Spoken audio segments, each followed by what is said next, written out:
ब्राह्मण की एक वृत्ति है, क्षत्रिय की वृत्ति है, और फिर वैश्य की वृत्ति है। वैश्य की वृत्ति क्या है? कृषि, गोरक्षा, वाणिज्यम। लेकिन अभी क्या रह गया है? सिर्फ वाणिज्य रह गया है। न कृषि करते हैं, न गोरक्षा करते हैं, केवल बिजनेस।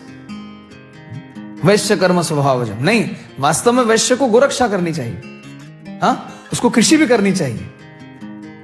यह महत्वपूर्ण है। तो ये किसके द्वारा प्रभावित है?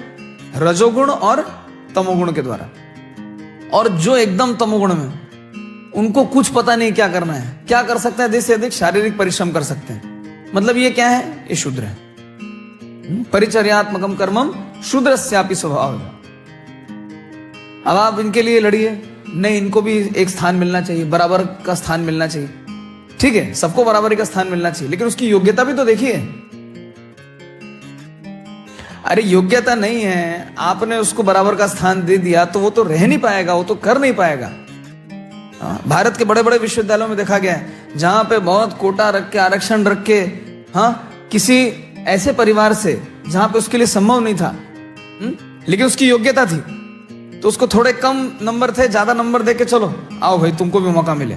मौका दिया, लेकिन इन लड़कों ने ज्यादा आत्महत्या करी। कारण बताइए क्या है? क्योंकि वो नहीं कोप अप कर पाएगा, वो रह नहीं पाएगा उसमें, वो उसको स्वीकार नहीं कर पाएगा, पकड़ नहीं पाएगा, उसकी इतनी योग्यता ही नहीं है। आप जबरदस्त क्यों उसके ऊपर योग्यता थोप रहे? नहीं, तुम योग्य बनो, सब समान है।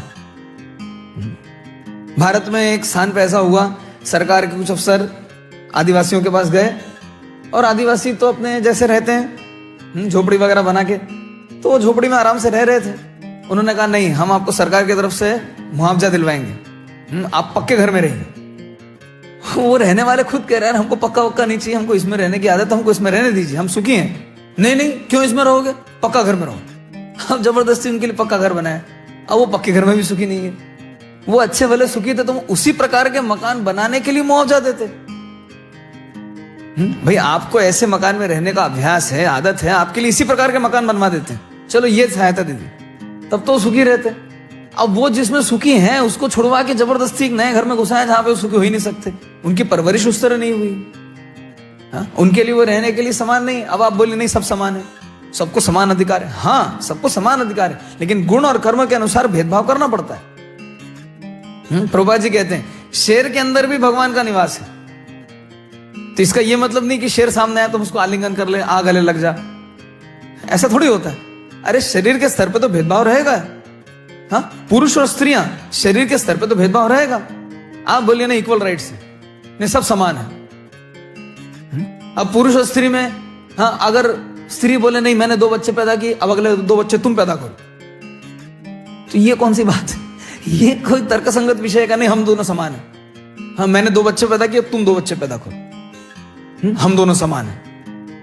कुछ दिनों पहले फेसबुक पे पागलपन चल रहा था, एक तथाकथित, हाँ, नारीवादी, उदारवादी महिला, उन्होंने कहा अरे पुरुष क्यों मांग भरेंगे, स्त्रियां भी मांग भरेंगी अभी। और उनके जो स्त्रैण पति हैं वो भी मान गए, तो इन्होंने मांग भरी, उन्होंने भी मांग भरी, दोनों ने एक दूसरे की मांग भरी।